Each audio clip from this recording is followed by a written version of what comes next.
ఉన్న బంగారాన్ని విడిపించి ఆ రోజు ఆన్లైన్ రేటుకే మేము కొంటాం. Sharma gold company.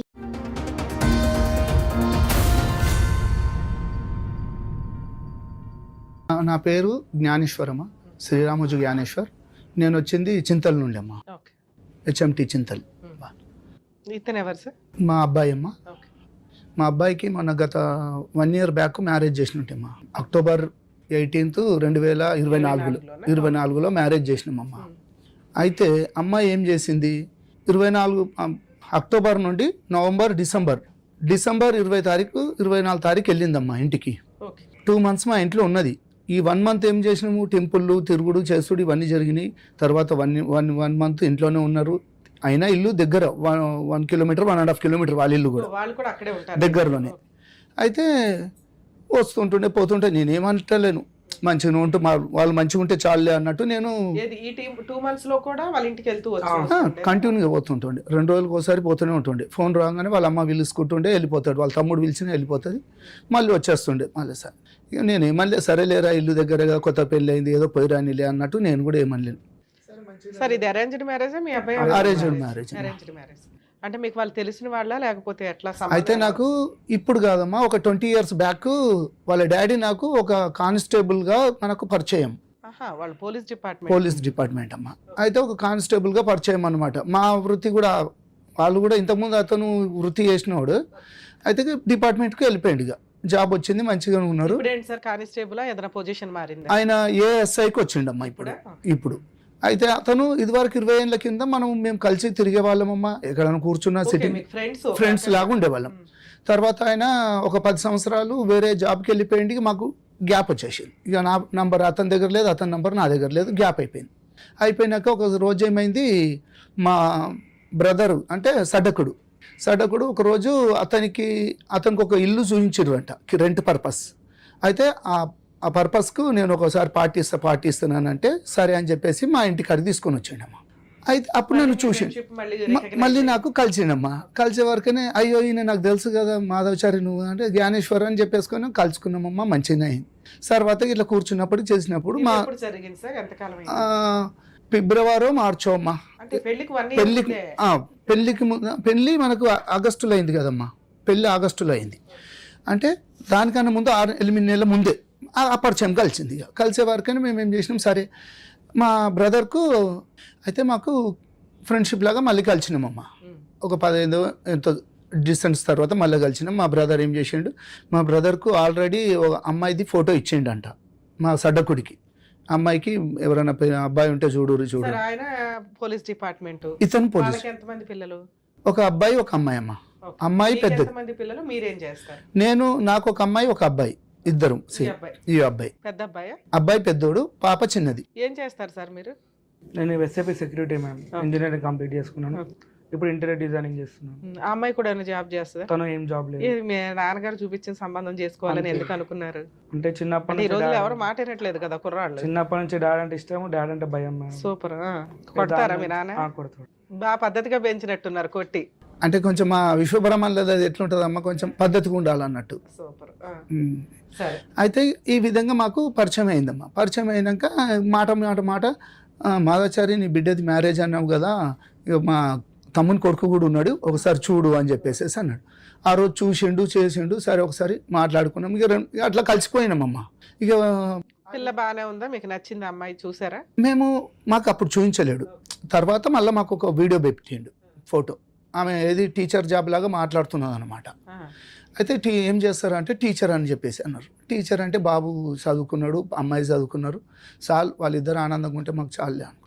ఇక చూసినాక నేను చూపించారా? మీ అబ్బాయికి నచ్చిందా చూపించిన సార్. ఓకే అన్నారు. ఓకే అన్నారా మీరు? ఆ అమ్మాయి కూడా ఓకే అందా మీ అబ్బాయిని చూసి? అమ్మాయి కూడా ఓకే అన్నారు. అయినాక మనకు ఇక్కడ జరుగుతున్నాయమ్మా, ఇవి మాట్లాడుకుంటున్నాము, మంచిగానే కలుస్తున్నాము.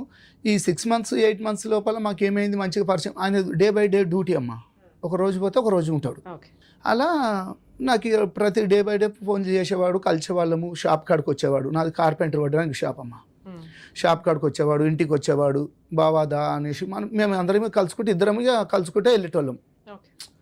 ఇక సర్లే, ఇక నేను మంచిగా అనిపించింది. ఒకసారి ఏమన్నాడు, బావా మరి ఏంటి ఏం కథ, మరి అమ్మాయికి కూడా నేను పెళ్లి చేద్దాం అనుకుంటున్నాను, మరి ఏంది ఏం కదా అంటే నేను కూడా బాబుకి పెళ్లి చేయాలనే ఉన్నది బా, మరి ఇక మీరు చూడుర్రి ఓకే అనుకుంటుంటే మనము మాట్లాడుకుందామని చెప్పేసేసాను.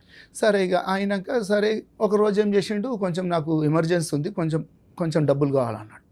ఏంది బాబా దేని గురించి ఏంది అంటుంటే గోల్డ్ కొంచెం గిరువులో ఉన్నది, అది తీసి మళ్ళీ నీకు ఒక 10 daysలో ఇచ్చేస్తాను అని చెప్పేసి అన్నాడు. అప్పుడే బావా అనుకుంటున్నారా?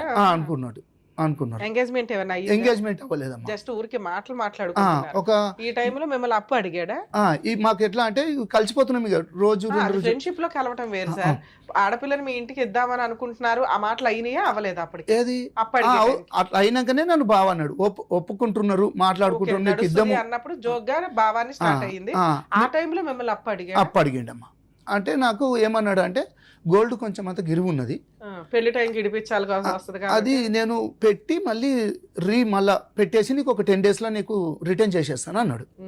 అంటే నేనన్నా అంతగానో డబ్బులు అంటే నా దగ్గర లేవు బావ అది ఇది అంటే, నువ్వు ఎట్లైనా ట్రై చేయి, నీ గురించి నాకు తెలుసు కదా, ఇంతగానో తిరుగుతున్నా చూస్తున్నా, నువ్వు ఒక ప్రొడ్యూసర్ లాగా సినిమా కూడా తీసినావు అది ఇది అని చెప్పేసి అన్నాడు. సినిమా కూడా తీసారు? ఒక సినిమా కూడా తీసిన. ఏది? సముద్రుడు అమ్మా, సముద్రుడు మూవీ ఒకటి సినిమా తీసినాం, కొత్త హీరో సుమన్ అందులో కొంచెం ఇది ఉంటాడు. అయితే నేను మొత్తం నాకు 4 పార్ట్నర్స్ ఉంటాం అన్నమాట. నేను కొద్దిగా నా షేర్ కొంచెం అంత ఇచ్చినట్టు అట్లా కూడా లాస్ అయిపోయినానమ్మా. అదొక దగ్గర నాకు ఒక 50 లక్షల దాకా లాస్ పోయినా. అయితే ఆ సినిమా ఎప్పుడమ్మా అది 1920లో, అప్పుడు 21లోనేమో మొన్న 24లో రిలీజ్ అయిందమ్మా. అది 24ఏనా రిలీజ్? ఆ టైంలో మూవీని కూడా దొరకపోయి చూపించిన. సో మీరు ప్రొడ్యూసర్ రేంజ్ లో ఉన్నారు కాబట్టి కొంచెం గిట్టుబాటు అవుతుందిలే అనుకున్నాడు ఆయన కూడా. అది ఫైనాన్షియల్ గా మంచిగా ఉన్నాడు. అడిగారండి అప్పు? నాకు ఒక 5 lakhs అడిగిండమ్మా. ఇచ్చారా? 5 lakhs అడిగితే నేనన్నా ఫస్ట్ నా దగ్గర అంత డబ్బు లేదు బావ, నాకు దగ్గర ఒక 2 లక్షలు ఉన్నాయి బ్యాంక్, సినిమాకి పెట్టున్నారు ఆల్రెడీ పోయింది అదంతా ఇది అయిపోయింది కదా అంటే, నువ్వు ఎట్లన్నా చేసి ఇస్తావు, నాకు ఇది చేస్తావు అంటే నీకు 1 week 10 daysలోనే ఇస్తాను అంటే నేనేం చేసిన మా ఫ్రెండ్స్ వాళ్ళని కనుక్కొనేసేసి నా దగ్గర కొద్దిగా ఉండే అది ఇది చేసేసి ఆయనకు ఒక 5 లక్షలు, నేను ఒక 3 lakhs ఏమో మన బ్యాంకుకి ఇద్దరం పోయి ఉన్న 3 lakhs ఆయనకు ట్రాన్స్ఫర్ చేసిన, మళ్ళీ ఒక 2 లక్షలు క్యాష్ ఇచ్చిన. ఇవి తీసుకొని వెళ్ళి అదే రోజు బ్యాంకుకి వెళ్ళిండమ్మా. అది మా దగ్గరనే ఉంటుంది ఇండియన్ బ్యాంక్. ఆ బ్యాంకులో వెళ్ళిండ్రు, అబ్బాయి వాళ్ళ కొడుకు ఇతను ఇద్దరు వెళ్ళిర్రు. నన్ను రమ్మన్నాడు, నేను రాను, మీదేముందో లావాదేవీలు ఏముందో చూసుకొని నేను కిందనే ఉంటానని చెప్పేసి కింద బయట కూర్చున్నానమ్మా. వాళ్ళు పోయిర్రు, ఒక గంట సేపు ఆడ ఏం జరిగిందో చేసుకున్నారు, వచ్చేసారు. వచ్చినాక మంచిగా కలిసినాం పోయినాం.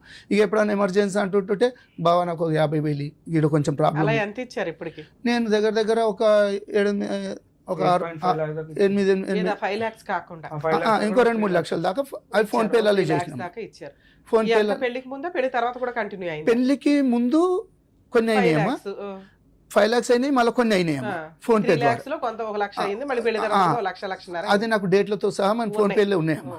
అయితే పెళ్లి అయిన తర్వాత అంటే పెళ్లికి ముందు గారు అల్లుడు వాళ్ళ నాన్న దగ్గర నుంచి అప్పు తీసుకుంటూ వచ్చాడు, హ్యాండ్ లోన్ అని కానీ లేకపోతే ఫ్రెండ్షిప్. ఇక మంచిగానే మేము ఇద్దరము మంచిగా కూర్చునే వాళ్ళమమ్మా. వాళ్ళ ఇంటికి మేము పోయేళ్ళం, మా ఇంటికి మేము కూర్చునేటోళ్ళం, డ్రింక్ వేసేటోళ్ళం, చేసుకునేటోళ్ళం. వాళ్ళ ఇంటికి నేను పోయేటోని కూర్చుని పెట్టేటోళ్ళు, మా ఇంటికి వచ్చేటోళ్ళు, మేము కూర్చుని పెట్టేటోని.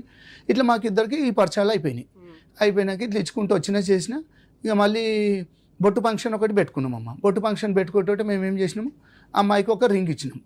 అయితే వాళ్ళు ఈవినింగ్ మా దగ్గరకు వచ్చేసి మీకు కూడా బొట్టు ఫంక్షన్, మేము కూడా మా అబ్బాయి అనుకున్నాను అంటే, బావ నా దగ్గర డబ్బులు లేవు, ఒక 30,000 అని చెప్పేసి అంటే నేను ఇమ్మీడియట్లీ అప్పుడు సాయంకాలం కొట్టేసిన. అదే రోజు 30,000 అంటే 30,000 ఇచ్చి, ఆ 30,000 ఇచ్చినాక ఏం చేసిండమ్మా, అందులోకి వెళ్ళి తెచ్చిండ. ఇక నాకేం తెలియదు, నాకు డబ్బులు లేవా, రింగ్ తెచ్చుకోవడానికి కూడా లేదు, మీరు రింగ్ పెట్టిర్రు, నేను కూడా పెట్టాను. మీరు ఎందుకు ఆ సంబంధం చేసుకోవాలనుకున్నారు? ఆడపిల్లలు దొరకట్లేదా లేకపోతే ఏంటి? మీరు ఫైనాన్షియల్ ఉన్నంతలో బాగున్నారు. ఒక ఆడపిల్లని ఇచ్చే వాళ్ళ తండ్రి ఇలా అప్పులు అడుగుతున్నాడు అంటే ఇదేదో తేడా కొడుతుంది. పైగా రేపటి రోజున డిపార్ట్మెంట్ నేను ఎటు చుట్టూ తిరగాలని మీకు ఆ రోజు ఏమి నాకు అది అనిపించలేదమ్మా. ఈయన ఒక డిపార్ట్మెంట్, నాకు జర కొంచెం ఏదైనా ఇబ్బంది పడినా చేసినా కానీ జర మా ఎంపుడు అని అంటే కొంచెం బయట కొంచెం పవర్గా ఉంటుంది అన్నట్టు నేను ఆలోచనలో పోయినా కానీ ఇస్తానంటున్నాడు. ఈ 5 లక్షల అమౌంట్ తీసుకున్నప్పుడు, ఈ 5 లక్షలు తీసుకుంటున్నప్పుడు నాకు చెక్స్ ఇస్తానాడమ్మా. చెక్స్ ఇస్తానంటే సరేలే బావ, నేను వేరేటోళ్ళ దగ్గర ఒక 2 లక్షలు తీసుకుంటున్నా, 3 లక్షలు వెళ్ళి ఇస్తున్నా, సరే నీకు అవసరం అంటే ఇద్దరు చెక్స్ కూడా తీసుకోలేనమ్మా. వద్దని చెప్పినా నేను ఇక ఈ పిల్లనే ఇస్తున్నావు బావా, నాకు ఇక చెక్కులతో నాకేం పని ఉంటుంది అని చెప్పేసి చెక్కులు కూడా వద్దన్నా. పిల్లని ఇస్తున్నావు బాబా, చెక్కులు వద్దు కాదు, ఇయ్యం పిల్లాడిని ఇస్తున్నాను బాబా, చెక్కులు ఏమన్నా ఇవ్వ అని అడగాలి.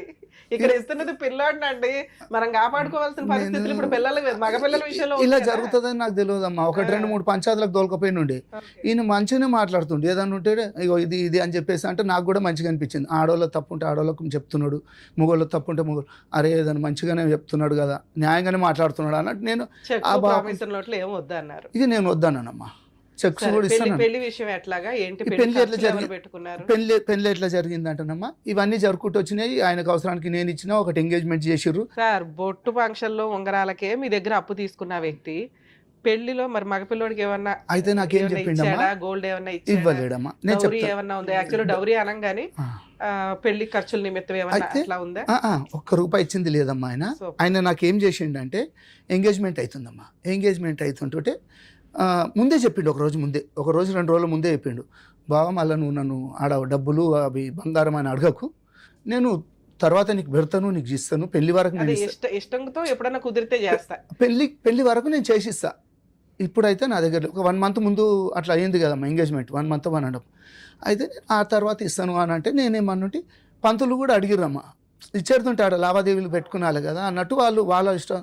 నువ్వు ఎందుకు అడుగుతున్నావు, నీకు అవసరమా అని చెప్పి పంతుల్ని బెదిరించిండు. బెదిరిస్తే నేనేమన్నుంటే పంతులతో మాట్లాడుకున్నాం, మేమంతా సెటిల్ అయిపోయింది పంతులు, మాకు మీరేమి దీంట్లో ఏమి అడగకండి అని చెప్పేసేసాను.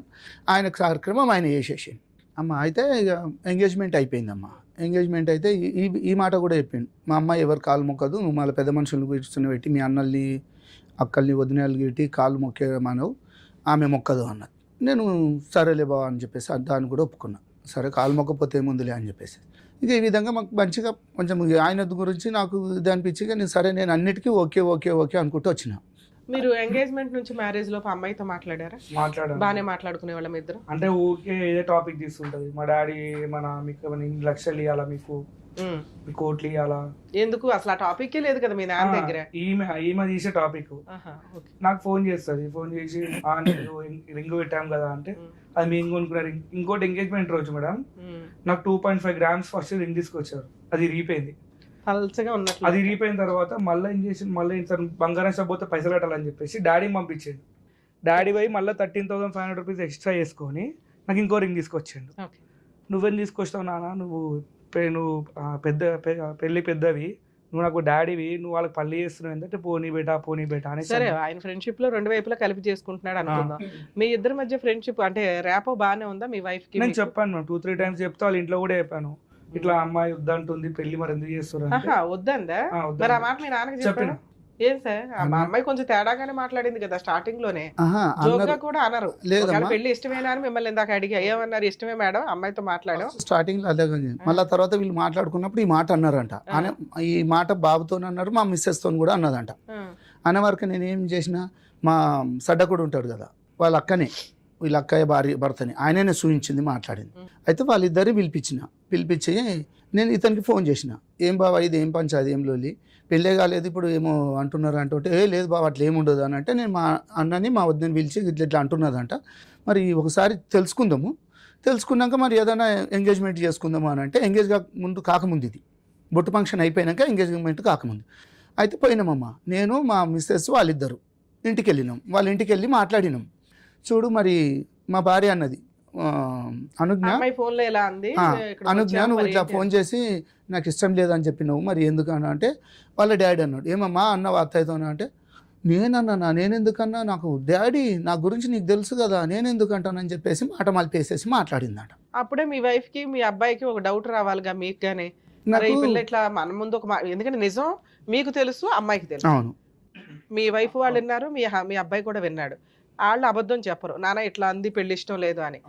సో ఇంత అబద్ధం చెప్తుంది ఇప్పుడే ఈ అమ్మాయి, ఇదేమైనా కొంచెం తేడా వ్యవహారమా అని మీరు ఎందుకు స్టాప్ అవ్వలేదు? పైగా అన్ని అప్పులు అడుగుతున్నాడు మిమ్మల్ని. ఏంటంటే ఒక నమ్మినమ్మా ఆయనని. మెయిన్ రీజన్ అంటే మేడం ఇక్కడ డైలీ డే బై డే తాగడం అయింది ఈయన డాడీకి, అతను మా మామయ్యకి. ఆయన ట్రాప్ చేశాడు, ఆయన ట్రాప్ చేశాడు. ఇంకోటి ఏంటంటే మా చెల్లి వాళ్ళకి మామయ్య లేడు, వాళ్ళకి మామయ్య లేడు, సడ్డకుడు లేడు, ఇతనికి వియ్యంపులు లేడని చెప్పేసి నాకు వియ్యంపులు గట్టి దొరికిందని చెప్పేసి అదే డైలీ అంటే ఏమున్నా నాకు ఫోన్ చేస్తాడు, రాత్రిపూట ఫోన్ చేసి నేను చచ్చిపోతా ప్లీజ్ అది అంటే ఏమైంది మామ అంటే నాకు అర్జెంట్ 3 లక్షలు ట్రాన్స్ఫర్ అయ్యి అంటాడు.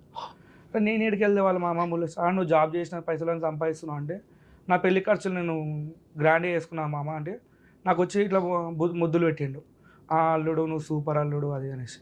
ఎందుకు మామ నేను పోలీస్ అని ఒక ఫంక్షన్ హాల్కి వెళ్ళండి మేడం సత్యగౌరి అనేసి. వెళ్ళిన తర్వాత 2,80,000 ఫైనల్ అని చెప్పిండు అమౌంట్. వాళ్ళు ఏం చేసారు ఇట్లనే అల్లుడు ప్లీజ్ రిక్వెస్ట్ చేస్తున్నారు ఆగండి మామనే. అంటే మీ నాన్నకి తెలిసి నీ దగ్గర డబ్బులు అడుగుతాడా తెలియకుండా? మీ దగ్గర మీ ఏటీఎం కార్డు, ఆయన దగ్గర ఆయన ఏటీఎం కార్డు. నాకు ఇట్లా ఫోన్ చేసుకుంటా కూర్చొని ఇట్లా మాట్లాడు ఫంక్షన్ అంటే నేను అటు ఇటు కొద్దిగా ఇన్ఫ్లుయెన్స్ వాడుకొని 1.5 lakhsకి ఫంక్షన్ హాల్ ఫైల్ చేసిన. అబ్బా బంగారం అల్లుడు నువ్వు ఒక ఫోన్ చేయాలి. ఇప్పుడు మీ నాన్న ఉద్దేశం ఏంటో తెలుసా?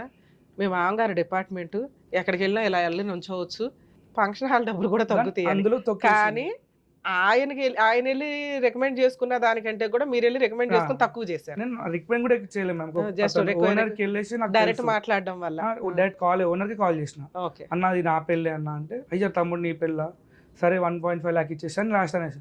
ఓ అల్లుడు నువ్వు సూపర్ అల్లుడు నీ కాలు మొక్కేస్తాయి అని వచ్చిండు, ఇంటికి వచ్చిండు బావా నీ కొడుకు సూపర్ అది అని చెప్పాడు.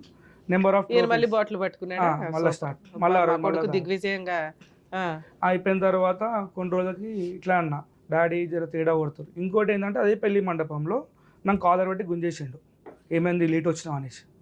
నాకు వద్దు నాన్న పెళ్లి మండపంలో నేను ఏడ్చిన వెళ్ళిపోదాం పెళ్లి రోజు ఇట్లా గుంజేసిండు మ్యామ్. ఎందుకు అప్పటిదాకా యాక్చువల్లీ ముహూర్తం ఏమో level 55కి ఉంది. ఇట్లా వాళ్ళ ఇంటికి వచ్చి నాకు ఇలా ఆరతి పెట్టి తీసుకెళ్ళాలి కదా, నాకు లేవు అట్లా నాకు పద్ధతి లేవు, రమ్మన్నప్పుడు రావాలి టైంకి అంటే అదేంది అని చెప్పేసి అంటే నన్ను వేరే కార్లో పంపించారు. మీరంతా ఒకే వైపుగా ట్రెడిషన్ ఆ ఏరియాలో ఎలా ఉంటుంది, మీ క్యాస్ట్ లో ఎలా ఉంటుందో అలా ఫాలో అవ్వాలి కదా, మీకుండి వాళ్ళకి లేకపోవడం ఏంటి? వీళ్ళు ఇట్లా చెప్తారు. అయితే నేను ఒక కార్లో వచ్చేసిన, డాడీ వాళ్ళు ఇంకా కార్లో ఉంటే నేను ఏమన్నా ఆగండి మామ మా డాడీ వాళ్ళు ఇస్తాను నేను లోపలికి వస్తాను అంటే మీ డాడీ వాళ్ళు దాన్ని గుంజేసిండు. గుంజగానే నేను ఏడ్చిన పెళ్లి మండపం నాకు వద్దు నాన్న నాకు భయం అవుతుంది నేను చేసుకోను అని అంటే మమ్మీ డాడీ ఫుల్ ఏడ్చినాం ఇద్దరం. ఇక డాడీ ఏం చేసిండు లేదు తప్పదు అని ఫటాఫట్ పెళ్లి మండపంలో చేపించేసాడు. అప్పటికి నా క్రౌడ్ చాలా పెద్దది, నేను నా చెల్లె పెళ్ళి నేను నాకు ఫుల్ గ్రాండ్ చేసిన, నా ఇస్తుంటా అని చెప్పి డాడీకి కూడా తెలియదు నేను ఖర్చు ఏం పెట్టినా తెలియదు. భరత్ ఇవన్నీ చాలా పెట్టారు మీరు. నేను ఓవరాల్ నాకు ఖర్చు 8 lakhs వచ్చింది మేడం నాది. అంటే నా వీడియోస్ ఉన్నాయి మీకు ఇచ్చి పెడతా. వాళ్ళు కూడా వచ్చి నా కాలు మొక్కిరు, అబ్బా ఇంత పెద్ద గ్రాండ్గా చేసినావు భరత్ అంటే ఇట్లా పోల్ లైటింగ్ ఉంటాయి కదా మేము పెద్దవి అవన్నీ పెట్టి డాడీ కూడా తెలియదు అవన్నీ అంతగా గ్రాండ్గా చేసుకున్నా. ప్రీ వెడ్డింగ్ చేసుకున్నాను, ప్రీ వెడ్డింగ్ కూడా నేను ఏం ఖర్చు పెట్టినా అడగలేను నాకు. ఇక అంటే వీళ్ళిద్దరే డైలీ తాగుడు అది దేనికి చేసుకుంటున్నావు ప్రీ వెడ్డింగ్ అట్లా ఏం లేదు, ఫోటోగ్రాఫర్ ఇవన్నీ పెద్ద తీసుకున్నాను అన్నీ చేసుకున్నాను.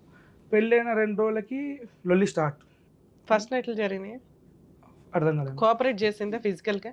కొద్దిగా ఫస్ట్ స్టార్ట్ చేసింది, అందులో ఏడవడం స్టార్ట్ చేసింది.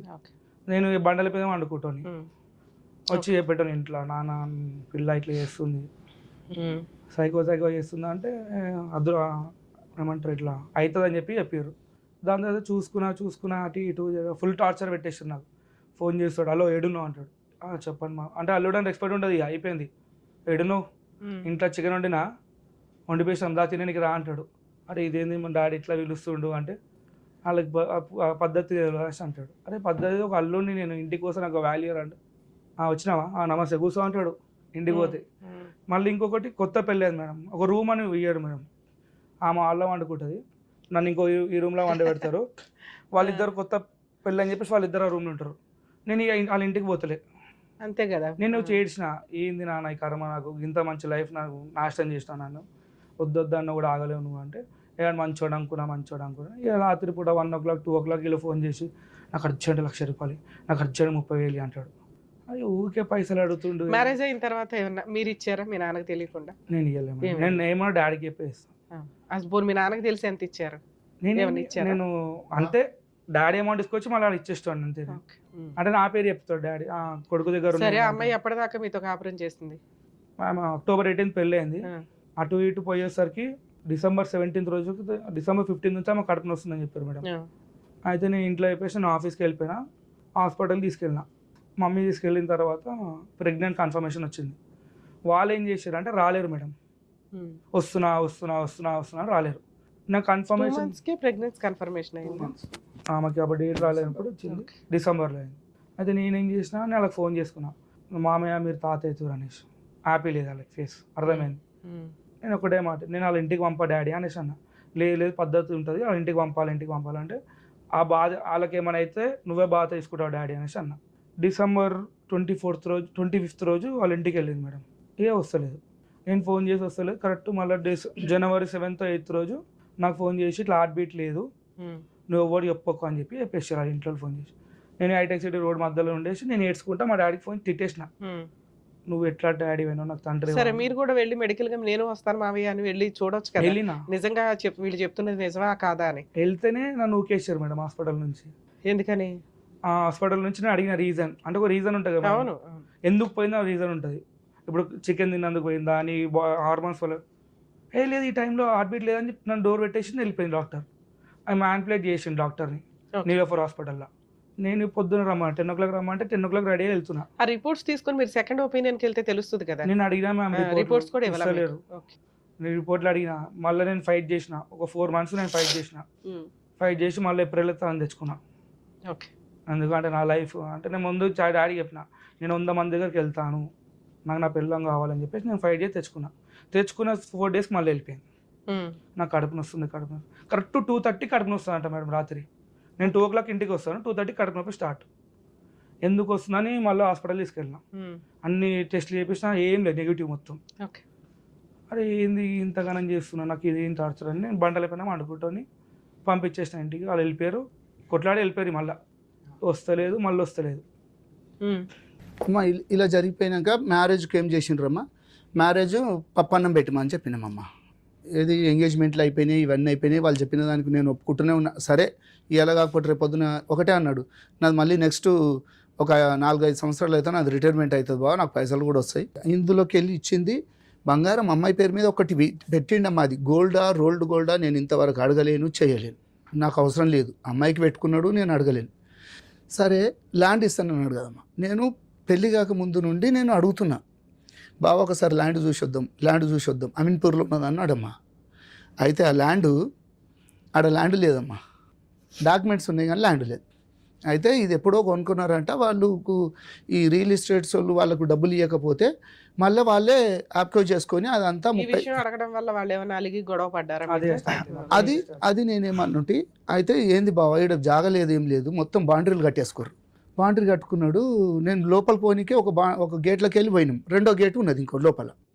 ఆ గేట్ లోపల ఆడ కార్ పెట్టుకున్నాము, పోయి తిరిగితే దీన్ని ఇంకొకటి బావ ఆడున్నది బావ ఏడున్నది బావ అంటే, ఏడున్నది బావ జాగా అనేది ఎక్కడ కనీసం లేదా అని అంటే, ఇంకొక దగ్గరికి వెళ్ళి వస్తుంది. ఏది లేదు బావ, ఇదంతా ఆయనకు డబ్బులు ఇవ్వని పక్షంలో ఇదంతా పోయిందంటే, నేను ఆల్రెడీ ఇక్కడ ఊరోళ్ళని కూడా కనుక్కునే వారికని ఇట్లా జరిగింది అన్నాడు. సరే వారికని మీరు పెళ్లిలో ఏమన్నారంటే, ఏం పెట్టుకుంటావు బావా మీకు అమ్మాయికి పెట్టుకో, మాకేం అవసరం లేదు, నాకు వద్దు, పిల్లకి ఒక ల్యాండ్ ఉంది అది పెడతాము, ఒక గోల్డ్ పెట్టుకుంటాం. గోల్డ్ ఏం పెట్టారో కూడా మీకు తినగా తెలియదు, ఎందుకంటే ఆ పెళ్లిలో మీతో ఏదో చూపించలేడు కూడా నాకేం. ఆ ల్యాండ్ ఏదైతే ఉందో వీళ్ళ దగ్గర డాక్యుమెంట్లు ఉన్నాయి తప్ప అటువంటి పొజిషన్ గానీ కడీలు వేసి గానీ లేకపోతే ఏమీ గానీ అక్కడ ఏమీ లేదు. అది కూడా ఫేక్. ఇది ఈ ల్యాండ్ ఇప్పుడు చూపిస్తున్న ల్యాండ్ లేదు కదమ్మా, దాని డాక్యుమెంట్స్ కూడా నాకు పంపించిండు. దాన్ని ఏం చేసిండు, నీ పేరు మీద రిజిస్ట్రేషన్ చేస్తా, నువ్వేం చేస్తావు, నేను డాక్యుమెంట్లు మాత్రమే ఉన్నాయి, అక్కడ స్థలం లేదు, దాన్ని పెట్టి నా ఈ ఎవిడెన్స్లు అడిగిండమ్మా. నీ పాన్ కార్డు నీది అవి ఉంటే ఐటీలు ఉంటాయి, నువ్వు కడుతుంటుంటావు బాబా, నాకు అవి ఇచ్చేసాయి, నేను బ్యాంకులో నేను లోన్ తీసుకుంటాను అన్నాడు. అయితే నేనేమన్నుంటి, ల్యాండ్ నాకు నా పేరు మీద లేనిది నేను ఎట్లా నీకు బ్యాంక్ నా పాన్ కార్డు అవన్నీ పెట్టమంటే నేను పెట్టలేను. ఒక వారం రోజులు ఫేక్ అవుతుంది కదా సార్. రేపు రోజున లోన్ ఎట్లా ఇస్తారండి, పొజిషన్ చూసి ఇస్తారు, అక్కడ పొజిషనే లేదు, ఆయన ఇన్ఫ్లుయెన్స్ వాడుకొని తెచ్చుకుంటాను అనుకున్నాడు. ఒకవేళ మేనేజ్ చేస్తే ఏమయ్యేదో తెలుసా, మిమ్మల్ని లోపల నన్ను వేస్తారు. అది నాకు తెలిసిపోయింది. నేనేమన్నుంటి, నేను పెట్టలేను. అయితే ఒక 1 week తర్వాత మళ్ళీ ఏమన్నాడు, బావా నువ్వు నాకు హుషారు చూపించినావు, నాకు పేపర్లు పెట్టమంటే పెడతలేవు అంటే, నేనన్నా బావా పేపర్లు పెట్టినంత మాత్రమే కాదు, ఆడ ల్యాండ్ లేదు ఏం లేదు, నేను మ్యారేజ్ అయినాక 1 month లోపల నేనమ్మా ఇవన్నీ. అయితే అప్పుడు ఏం చేసిండు, నీ పేరు మీద రిజిస్ట్రేషన్ చేసేస్తా, అప్పుడు నీ పేరు మీద లోన్ తీసుకొనేసి మళ్ళీ నాకు ఇద్దు అన్నాడు. నేనన్నా నాకు ఇటువంటివి వద్దు, ఒక బ్యాంక్ మామూలుగా లోన్లు ఇప్పిస్తోతో కూడా మాట్లాడినామమ్మ. ఈ డాక్యుమెంట్ ఉత్తయి పంపించేసి ఇట్లా 20 లక్షలు కావాలి ఇది అని అంటుంటే, సార్ అది ల్యాండ్లు చూస్తారు, వాళ్ళు అవన్నీ ఎంక్వైరీ చేసుకున్నాకనే మీకు ఏదైనా ల్యాండ్కు అమౌంట్ ఓకే సార్, అదేదో చేయబోయాడు, మీరు కొంచెం తప్పించేసుకున్నాను. అంటే ఇప్పుడు ఒక ప్రాపర్టీ పిల్లకి పెడతాము అని అన్నారు, అటువంటి ప్రాపర్టీయే లేదు, ఇది కొంచెం తేడాగా ఉందని మీరు ఏమన్నా అడిగారా? నేను లేని ప్రాపర్టీ పెడతానని అది కూడా అడగలేనమ్మా, అది కూడా ఆ అడగలేదు. పాయింట్ వల్ల వీళ్ళ కాపురం ఏమైనా స్పాయిల్ అయిందా? దాన్ని అడగలేనమ్మా. ఏప్రిల్ లో మళ్ళీ ఏదో బతులు అడుకొని తెచ్చుకున్నాడు, ఓ 4 days కే వెళ్ళిపోయింది. మరి అప్పటి 1 week 5 days 1 week లో వెళ్ళిపోయింది. ఏప్రిల్ నుంచి మనం ఇప్పుడు డిసెంబర్ కు వచ్చాం. ఈ ఇంత టైంలో ఏమైనా పెద్ద మనుషులు పంచాయతీలు పెట్టినామమ్మా. ఎందుకు రాను అని రీజన్ గానీ ఏమైనా నేను చెప్తాను. చెప్పండి. ఇక్కడ ఏప్రిల్ అయిపోయిన తర్వాత మా డాక్టర్ తీసుకొచ్చింది డాక్యుమెంట్స్ అవన్నీ, దాంట్లో లోన్ పేపర్ నాకు దొరికినాయి. తిన పేరు మీద 12 lakhs లోన్ తీసుకున్నారు. ఏది ల్యాండ్ పెట్టేసి? ల్యాండ్ కాదు, పర్సనల్ లోన్. వాళ్ళ తమ్ముడు కొద్దిగా జాబ్ చేస్తుందా? జాబ్ ఏం చేయదు, వాళ్ళ తమ్ముడు కొద్దిగా ఫ్రాడ్ మేడం. అంటే ఆమెకి ఒక 6 months 1 year నుంచి శాలరీ ఇస్తారు ఆమెకి, ఒక కంపెనీ రొటేషన్ చేసుకుంటే ఫేక్ డాక్యుమెంట్ నుంచి లోన్ అతనికి శాలరీ ఇస్తుంది తనకి. నేను అప్పటికి తన ఫోన్ పట్టుకొని నేను పట్టుకోలేను, నా ఫోన్ చెక్ చేస్తుంది, ఏమేమో చూస్తుంటుంది. అంటే నాకు ఏం లేదు, ఫుల్ ఫ్రీ అనేసి నేను పట్టించుకోడు. దాని తర్వాత లోన్ ఎందుకు తీసుకున్నావు అని అడిగాను. నువ్వు ఎవడు రా అంటున్నాను ఫోన్ చేసి. నువ్వు ఎవడు రా అంటే మామ నేను హస్బెండ్ని, నాకు తెలియకుండా నువ్వు ఎవరు లోన్ తీసుకొని నేను తిట్టేసినాను. తిట్టాను. వాళ్ళ తమ్ముడు ఇన్స్టాల్మెంట్లు ఎవరు కడుతున్నారు? వాళ్ళే కడుతున్నారు. వాళ్ళ తమ్ముడు ఫోన్ చేసి నువ్వు ఎవడు బా నువ్వు కడుతున్నావు మా అక్క మీద లోన్ అంటే, అరే దొంగలకి ఎందుకు తీసుకోర్రా ఫ్రాడ్, ఒక హస్బెండ్ తెలియకుండా తీసుకుంటావు అని అడిగాను. అంటే నువ్వు ఎవడివే అని తిట్టింది. నువ్వు ఎవడరా నేను రాసి తిట్టేసిన. నేను ఆ మూమెంట్లో ఏమైపోయిందంటే ఈ స్పాన్లో నాకు కొద్దిగా ఉండలేదు, వైఫ్ ఉండలేదు అని ఇంట్లో అందరు ప్రెషర్తోని నేను కొద్దిగా డ్రింక్ ఎక్కువ అయిపోయింది నాకు, అంటే మెంటల్ ప్రెషర్కి. ఆ డ్రింక్లో ఏమైపోయింది, వాళ్ళకు నన్ను తిట్టడం చేసడం స్టార్ట్ చేసి. రికార్డ్ చేసుకున్నారా మీరు తిట్టేవన్నీ? అది కూడా డాడీది ఉండే రికార్డింగ్ మొత్తం. ఇది సంసారం పంపివా, ఒక 1 month గురించి మేము పెళ్లి చేసినామా అని ఫుల్ తిట్టుకున్నాం. ఇక రాదు మేడం, నేను ఫోన్ చేసి అడుగుతా ఎందుకు రావు. ఒక ఫంక్షన్కి వెళ్తుంది, వాళ్ళ బెస్ట్ ఫ్రెండ్ ఫంక్షన్కి వెళ్ళి గలీజా రెడీ అయిపోయింది. నీకు ఓపిక లేదు అన్నప్పుడు నువ్వు అరౌండ్ 50 kilometers ట్రావెల్ చేసినావు, అప్పుడు నీకు కడుపు నొప్పి రాలేదా అని అడిగిన. మళ్ళీ అక్కడనే 1 day స్టే చేసి ఏప్రిల్ తర్వాత ఎందుకు పోయినావు, నీకు కడుపు నొస్తుంది. పెద్ద మనుషుల పంచాయతీలు ఎప్పుడు జరిగినాయి సార్? 2 times అయింది. ఎప్పుడు? ఇంట్లో అయింది, దాని తర్వాత మా గుడిలో అయింది మేడం. లాస్ట్ గా జరిగి ఎంతకాలం అయింది? అరౌండ్ ఒక 4-5 months అవుతుంది. 4-5 months లో ఆ రోజు ఏం జరిగింది? రీజన్ ఏం లేదు, నాకు వద్దు. వద్దు అంటే ఒక మగపిల్లని పెళ్లి చేసుకొని బాగా అకౌంట్ లో డబ్బులు తీసేసుకొని వద్దు అనడానికి రీజన్ అంటే మీరు డౌరీ హెరాస్మెంట్ చేశారా, ఫిజికల్ హెరాస్మెంట్ చేశారా, బూతులు తిట్టారా, ఇంకా కట్నాలు తెమ్మని హెరాస్ చేశారా? వీటిలో ఏదో ఇక్కడ కాన్సెప్ట్ ఏంటంటే, నేనంటే వాళ్ళకి ఫోన్ చేసి నేను వాళ్ళకి ఏమన్నా అంటే, మామ ఊకే అమ్మాయి వస్తలేదు నా ఇంటికి, నాకు ఇల్లు ఇప్పాను మామ, నేను మీతో ఇల్లు రికం వచ్చేస్తా అని చెప్పి చెప్పేసిన. ఆ మాటను పట్టుకొని ఏం చేశారు అంటే, వీళ్ళు ఇల్లు అడుగుతున్నారా వచ్చి, వీళ్ళ మా డాడీ రిటైర్మెంట్ పైసలకి వీళ్ళ అడుగుతున్నాడు అని చెప్పి చెప్పాను. నేను ఆ అన్న మాట ఎందుకంటే, అయినా 1 yearలో తిప్పి కొడతాం 1 month ఉంది మేడం, నేను ఇక్కడ ఉండాలి. ఇప్పుడు నేను 4 గోడలు అయితే ఉండలేను. ఒకప్పుడు సింగిల్ అంటే నేను బతికేటోని, నా బయట 100 మంది అడుగుతున్నారు, ఏది మేంద్రా, మా చెల్లి ఏది, మా వదిన ఏది, మా పిన్ని ఏది, మా అత్త ఏది అంటే ఏం చెప్పుకోవాలి. ఆ విషయంలో నేను ఉన్నా. దాని తర్వాత ఈమె ఏం చేసింది, నీ చైన్ బాగుందని చెప్పి చైన్ నా మెడలకి వెళ్ళి చైన్ తీసుకొని మా మెడలు వేసుకుంది. ఏమండి ఇలా రింగు పెట్టుకోవాలా అంటే, సరే పెట్టుకో, నీకు సైజ్ సరిపోదా అంటే, నాకు ఈ బొటనవేలకు వస్తా అనేసి నా ఎంగేజ్మెంట్ రింగ్ ఆమె పెట్టుకుంది. ఎందుకు పెట్టుకుంటున్నావు ఇవన్నీ అంటే, తెల్లారి కథం వెళ్ళిపోయింది మేడం. 2 days వెళ్ళిపోయింది.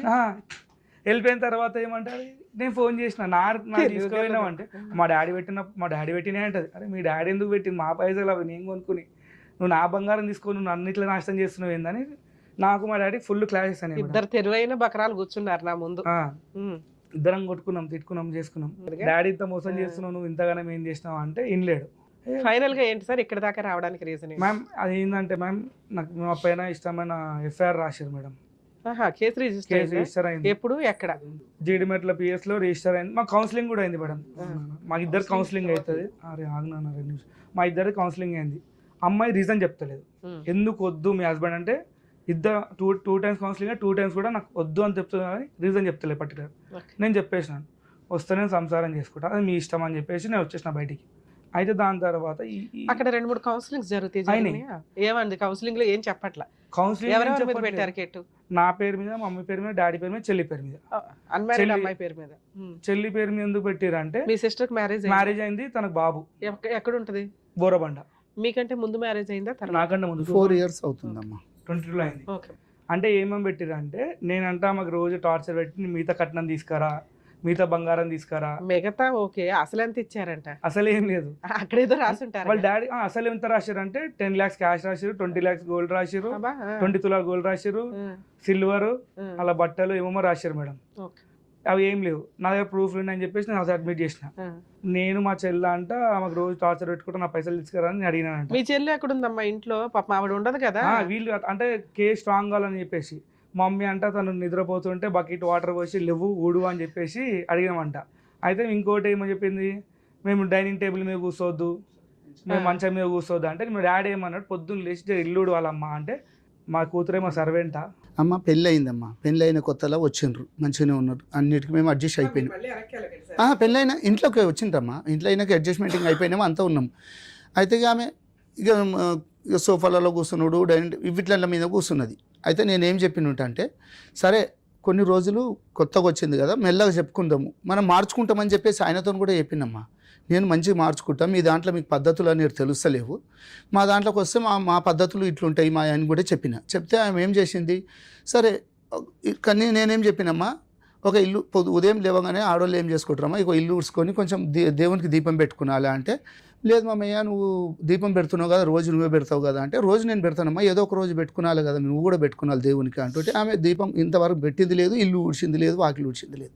అయితే నేను ఇదే మాట వాళ్ళ నాయనకు 10 సార్లు చెప్పినమ్మా, అంటే నువ్వు పని మనుషుల్ని పెట్టుకో అన్నాడు. నేనన్నా సరే నాకు పని మనిషి, ఇప్పుడు మా నలుగురికి పని మనిషి పెట్టుకుంటాం, వాళ్ళిద్దరు ఉన్నప్పుడు కూడా పని మనిషి పెట్టుకుంటారా? ఆమె మాకేం చేస్తుంది, నా భార్యనే మొత్తం చేస్తుంది పని అంతా, నేను పని మనుషులను పెట్టుకోను, ఆ పని మనుషులకు ఇంకొక పని మనిషి కావాలంటారు, ఇవన్నీ ఎక్కడికి ఉంటుంటాయి, మన పని మనం చేసుకున్నాను బా, ఏమన్నా డ్యూటీకి పోతుందా, ఏం చేస్తుందా, అన్నీ క్లాస్ జరిగిందమ్మా. జరుగుతుంటుంటే ఒకసారి ఇంట్లోకి వాళ్ళ అమ్మ వాళ్ళ నాయన వాళ్ళ తమ్ముడు కింద ఉన్నాడని మాకు తెలియదు. అయితే ఇట్లా డిస్కస్ జరుగుతుంటుంటే ఇంటలేదు చేస్తలేదు అంటుంటే ఒకరోజు పంచాయతీకి వచ్చారు వాళ్ళిద్దరు తల్లిదండ్రి మా మీదకి వచ్చి మాట్లాడుతుంటుంటే నేనన్నా, చూడు బావ ఏం పని చేయదు ఏం చేయదు, ఇట్లనే కూర్చుంటుంది, అత్తమ్మ పని చేస్తుంటుంటే అందరు కింద మా ఆడిపడుచులు అక్కలు వాళ్ళు వీళ్ళందరూ వచ్చి కింద కూర్చొని హాల్లో సాఫ్ వేసుకొని కూర్చొని మాట్లాడుకుంటుంటే ఈమె సోఫా మీద కూర్చొని కాలు మీద కాలు వేసుకొని ఉప్పుకుంటూ కూర్చుంటుంటుంది. నేనేం చేసినట్టే అంటే ఒకసారి చెప్పినండమ్మా, అదొక్కటి తప్పే నాదిగా. నేను చెప్పిన అమ్మ వాళ్ళందరు కింద సాపేసుకొని కూర్చున్నారు, నువ్వు ఇట్లా కూర్చున్నాడు తప్పు, నీకు కాలు నొప్పులు ఉన్నాయో మరి ఏమున్నాయో నాకు తెలియదు, మీ డాడీ అయితే సోఫాలలో కూర్చోమన్నాడు, ఒక చిన్న స్టూల్ ఉంటాయి కదా 1 feet, ఆ 1 feet స్టూల్ వేసుకొని వాళ్ళ పక్కన కూర్చోమ్మా, నేనేమన్నాను, అందరు కాళ్ళకి నువ్వు పైన కూర్చుంటివి, వాళ్ళేమో అత్తమ్మ మీ ఆడబిడ్చు వీళ్ళందరేమో కింద కూర్చుంటున్నారు అని చెప్పడం అది తప్పు అయిపోయిందట నాకు. అంటే ఇక నేనేమనలే, సపోర్ట్ అదొక్కటే మాట అన్నమ్మా. అంటే ఇక ఆమె ఏం చేసింది, లెగిసింది, లోపలికి వెళ్ళిపోయింది, బెడ్రూమ్లోకి వెళ్ళిపోయింది. ఈమె కూడా చెప్తుందంట, కొంచెం పద్ధతులు మీ వేరే ఉన్నాయి మావి వేరే ఉన్నాయి, కొంచెం మామయ్య వచ్చినప్పుడు కొంచెం లేచి నీ రూమ్లో కన్నా పో, లేకపోతే మామయ్య లేచినప్పుడు కొంచెం బయటకు వెళ్ళి వచ్చినప్పుడు లేసైనా కూర్చొని కొంచెం మంచినీళ్ళు ఏదైనా ఒక పద్ధతి ఉండాలి అని చెప్పేసి చెప్తుంటే ఏ పని చేయలేదు. సరే అన్నిటికీ అడ్జస్ట్ అవుతుకుంటూనే వస్తున్నాయి 2 నెలలు. సరే పెళ్ళి అయితే ఇంకా మార్పు వస్తుందని ఇక మార్పు రాలేదు. రాకుండా ఏం జరిగింది, ఇవి అవుతున్నాయమ్మా, ఇవి జరుగుతుంటుంటే ఇక ఈ పంచాయతీ మాకు ఈమె వెళ్ళిపోయింది కదమ్మా, డిసెంబర్లో 24వ తారీఖు వెళ్ళిపోయింది, ఇంకా రాలేదు చేయలేదు, ఇవన్నీ జరిగింది. బాబు చెప్పిండు. తర్వాత ఏం చేసిండ్రు, ఈ ఒక పంచాయతీ రోజు వాళ్ళ తమ్ముడు కింద ఉన్నాడమ్మా, అమ్మ నాయన మాట్లాడుతున్నారు, మేమిద్దరం ఉన్నాం వాళ్ళిద్దరు ఉన్నాం మాట్లాడుకుంటున్నాం, ఆమెకు పద్ధతులు నేర్పలేవు నువ్వు చేయలేవు ఇవన్నీ మేము చెప్పుకుంటుంటే ఈ తల్లి ఏం చేసింది, ఫోను కొడుకుకు ఆన్ చేసేసి కొడుకుకు అది పెట్టిండ్రు, వాళ్ళు ఆ కాన్ఫరెన్స్ అయ్యిందో ఆ ఫోన్ పెడితే ఆ కొడుకు ఏం చేసిండు, వేరే వాళ్ళకి కాన్ఫరెన్స్ పెట్టిండు. ఇవి జరిగినాయి, ఇవి నాకు తెలియదు, నేను మాట్లాడేస్తున్నాం నేనేమనుకుంటున్నా, ఆయన మాట్లాడుతున్నా కదా కొంచెం పద్ధతి అని వస్తారు అన్నట్టు నేను మాట్లాడుకుంటూ పోతున్నాను. మా మాటలన్నీ ఏం చేస్తున్నాడు, తల్లి ఇక్కడ రికార్డు పంపించేస్తుంది, కొడుకు అక్కడ వింటున్నాడు, ఇంకొకళ్ళకి ఎవరికో పంపిస్తున్నాడు. ఇవన్నీ జరిగినాక నేను ఈమె అన్నది, కింద వాళ్ళ కొడుకున్నాడే ఫోన్ వింటున్నాడు అంటే, ఫోన్ మాట్లాడుతున్నాడేమో లే నాకేం తెలుసులే అని చెప్పి. అయితే నేను ఒకసారి పోయి చూసే వరకు కింద ఇదంతా నడుస్తుంటుంటే నేను ఒకటే చెప్పేసిన, చూడమ్మా ఫోన్లు అట్లా పెట్టేసేసి ఇట్లా వినిపించుడు తప్పు, నువ్వు పెద్దదానివి, నీ కొడుకుకి వినిపిస్తున్నావు, నీ కొడుకు పోయి ఇంకొకళ్ళకి వినిపిస్తుండే, ఈ కాన్ఫరెన్స్లు దేని గురించి పెడుతున్నారు మీరు అంటే, మమ్మల్ని మనం చేద్దామని ఆశ అని చెప్పేసి నేను అదే రోజు అడిగితే వాడు అతను పైకి వచ్చిండమ్మా. పైకి వచ్చేసి, ఏం డాడీ మీది ఎప్పటికి ఇదేనా, పంచాయతీలు లొల్లి లేనా, పెళ్ళి ఎన్ని రోజులు అయింది అది ఇది అని చెప్పేసి అంటే, నేను 23 చిన్నవాడు. అయితే ఏంది ఇట్లా మొత్తం ఇట్లా రుబాబ్గా వచ్చేసిండమ్మా, ఒక గుండాయిజం లాగా ఉంటాడు అతను మనిషిని. అంటే నేను అతనితోనే మాట్లాడలే, ఒకసారి మా మిస్సెస్ని తిట్టిపాడేసిండు, అప్పటి నుండి నేను అతనితో మాట్లాడా. అతను కూడా చెప్పిన, వాళ్ళ డాడీకి కూడా చెప్పిన. అతను మాటలు తిప్పి కొడితే 2 months మ్యారిటల్ రిలేషన్ లో ఇంత గొడవలు చేసింటారమ్మా. ఏమి అన్నిటి కొత్తుకుంటూ పోయినా నేను వద్దు వద్దు వద్దు వద్దు అనేసి. ఇంతవరకు నేను అయినా ఇప్పటికి ఓపికతోనే ఉన్నానమ్మా. సార్ ఇప్పుడు మీకు కోడలు కావాలా? నేను కావాలని చెప్తున్నాను, కావాలని చెప్తున్నాను. స్టేషన్ లో కేసు ఎఫ్ఐఆర్ అయిందా? ఎఫ్ఐఆర్ ఎట్లా చేసారు? బెయిల్ ఇచ్చారా? స్టేషన్ బెయిల్ అయితే ఏం లేదు. ఎఫ్ఐఆర్ అయిందమ్మా, అంతవరకే వచ్చింది. అయితే మాకేం జరిగింది, ఒకసారి కౌన్సిలింగ్ జరిగింది కదమ్మా, అక్కడ కూడా 30 మందిని పెద్ద మనుషుల్ని పెట్టుకున్నామమ్మా. వాళ్ళ బాబాయ్ వాళ్ళు ఒక లాయర్లు వాళ్ళు కూడా వచ్చిర్రు. అయితే మనకు మా నుండి నేను కులపొల్లని, తర్వాత మా అక్కజలని, వీళ్ళు మాది ఒక 20 మంది, మేము వాళ్ళు 30 మంది వచ్చినామమ్మ. వచ్చి ఒక టెంపుల్లోని కూర్చున్నాం, ఏడ గొడవలు అయితే చేస్తాయి అన్నట్టు. అయితే కుర్రోడు ఏం చేసిండు, ఆల్రెడీ కొంతమందిని బయట పెట్టుకున్నాడు. ఇక మేము అవన్నీ మాకు వద్దులే అనేసి మాదేదో మాట్లాడుకుంటాం, మేము ఇది చేసుకుంటాం. అమ్మాయి కావాలని చెప్పేసి మేము అందరం 11 గంటలకు మాకు టైం చెప్పిండమ్మా. 1:30కు వచ్చారు వాళ్ళు. మాకు ఆకలి అయిపోతుంది, వాళ్ళు తినేసి మెల్లగా వచ్చారు. 1:30 ఒక టైం చెప్పారు, ఒక టైంకి వచ్చారు. అయినా నేను ఓపికతో అందరం బిస్కెట్లు తిన్నాం, కూర్చున్నాం. అయితే మాట్లాడుతూ పెద్ద మనుషులు మాట్లాడుతుంటుంటే కొడుకు తండ్రి ఇంతమంది ఉన్నామమ్మా. పిల్లగాడు నా కొడుకు మీదకి ఏం రా లంజోడక ఏమో మాట్లాడుతున్నావు అని చెప్పేసుకుంటే పైకి వచ్చేసేసి. పెద్ద మనుషులు పంచాయతీ ఇంతమంది ఉన్నారు, 30 మంది ఉన్నారు. నాకు అప్పుడు ఆవేశం ఆగలేదమ్మా. నువ్వు ఎవడివిరా నువ్వు, అసలు నా కొడుకు మీదకి ఎట్లా వస్తున్నావు? ఇంతమంది 30 మంది ఉండగానే నా కొడుకు మీదకి వస్తున్నావు, నా కొడుకుని చంపుతావు రేపు పొద్దున, నేను పోలీస్ స్టేషన్లో కంప్లైంట్ పెడతాను నేను అని చెప్పేసి. అంటే వీళ్ళందరూ ఏమన్నారు, ఇవి పంచాయతీలా ఇప్పుడు మీరు ఈ లొల్లులు చేసుకొని వస్తారా, మాట్లాడినుకున్నారా అంటే నన్ను కొంచెం బయటకు పోమన్నారు. నన్ను మా బాబుని బయటకు పోయినాక మాట్లాడిరు, వాళ్ళు మాట్లాడుకురు, ఏం మాట్లాడుకుర్రో ఏం కథనో అన్నారు. తర్వాత ఏమన్నారు, ఇక ఎంత చేసినా ఏం చేసినా అమ్మాయి మీ దగ్గర ఉండే పొజిషన్ లేదు, ఉండనని చెప్పిందమ్మా. మా ముంగటే అన్నది. అడిగినాం మీకు ఏంది మీకు అంటే, మాకు అమ్మాయి అయితే కావాలని నేను అన్నామమ్మా.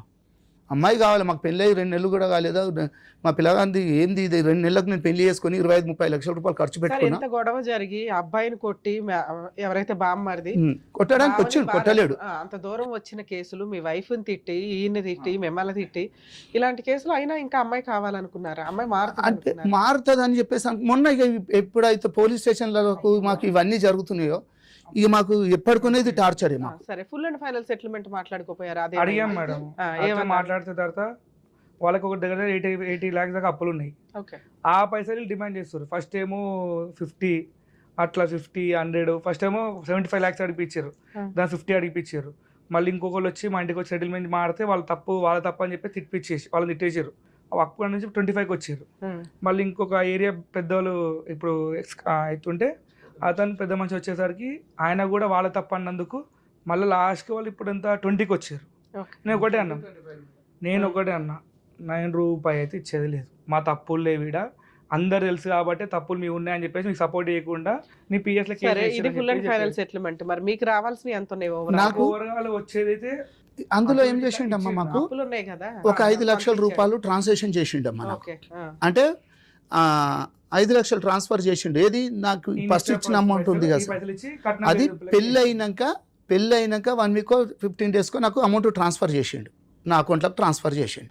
నేనేమన్నా అంటే, చూడు బావ ఇది నాకు ఇచ్చింది, నేను ఇచ్చిన అమౌంట్కు నువ్వు ట్రాన్స్ఫర్ చేసారు అని మీరు అనుకుంటే అట్లా వాళ్ళే ఉద్దేశంతో ఇచ్చారు? అది అడగాలి. నేను అదే అడిగినమ్మా. అది అడిగితే ఆయన ఏమంటాడు, నీ పైసలు నేను తర్వాత ఇస్తా, ముందైతే ఇవి పెట్టుకోండి. ఆయన దృష్టిలో మీ దృష్టిలో క్లారిటీ వచ్చేసింది ఏమని, ఇదైతే ఫస్ట్ ఉంచుకో, దీనికి అప్పుకి సంబంధం లేదు, అవి తర్వాత ఇస్తాను, ఇవి పెళ్లి ఖర్చులకు ఉంచు అన్నట్లే చెప్పాను అన్నాడు. అంటే నేనేమన్నుంటి, అయితే ఇది జరిగింది కదమ్మా, పెళ్ళి అయిపోయినాక ఇవి పంపించి నేను ఊరుకున్నా. మామూలుగా మళ్ళీ ఇంకా కొన్ని డబ్బులు అడుగుతుంటే ఆ డేట్లతో సహా నేను నా దగ్గర అవి ఇచ్చుకుంటూ వచ్చినట్టు. ఒక రోజు ఏం చేసిండు అంటే, లాస్ట్ ఫైనల్ పేమెంట్ అమ్మ ఇది ఒక 1,50,000 కావాలని చెప్పేసి కూర్చున్నాడు. నాకు ఇట్లా మెడ మీద కత్తి ఉంది, నన్ను ఇప్పుడు నేను చచ్చిపోతాను బావా, నేను ఏం చేయాలి, నేను ఊరేసుకొని చచ్చిపోతా, అది ఇది అన్నాడు. అంటే దేని గురించి బావ అంత ప్రెజర్ ఎందుకు చేసుకుంటున్నావు నువ్వు, నీ జీతము నువ్వు ఒక హై లెవెల్ ఆఫీసర్వు, మీకు ఎందుకు ఇంతగానో టెన్షన్లు పడుతున్నావు ఓకే అంటుంటే, లేదు బావ నాకు ఇక అలా దాంట్లో డిపార్ట్మెంట్లో చేస్తే ఒక అతను శ్యామ్ అని చెప్పేసి ఉన్నాడంట, అతని దగ్గర కొంచెం అమౌంట్ తీసుకున్నాడంట. పోలీస్ స్టేషన్ లో ఫుల్ అండ్ ఫైనల్ సెటిల్మెంట్ కి వాళ్ళ దగ్గర నుంచి ఒక ప్రపోజల్ వచ్చింది. మీరేమన్నా ఒక చిన్న ప్రపోజల్ ఇచ్చి వదిలించుకుందాం అనుకుంటున్నారా? దానికోసం ఆగొచ్చు కదా, ఇక్కడ దాకా ఎందుకు వచ్చారు? యాక్చువల్లీ పంపించాక వాళ్ళు వద్దని చెప్పేసి మళ్ళీ పోలీసు వాళ్ళతో డిమాండ్ చేపిస్తారు మేడం. అవును, నన్ను చంపేస్తా నాకు ఫోన్లు చేపిస్తారు. ఇక్కడికి వస్తే ఏం జరిగింది అనుకుంటున్నారు మీరు? ఇక్కడ అంటే నాకు ఏదైనా న్యాయం జరుగుతుందేమో న్యాయస్థానం నుండి అనేసి అది ఒకటే జరుగుతున్నదమ్మా. నాకు న్యాయస్థానం నుంచి న్యాయం జరగాలంటే అడ్వకేట్ దగ్గరికి వెళ్తే సరిపోతుంది కదా.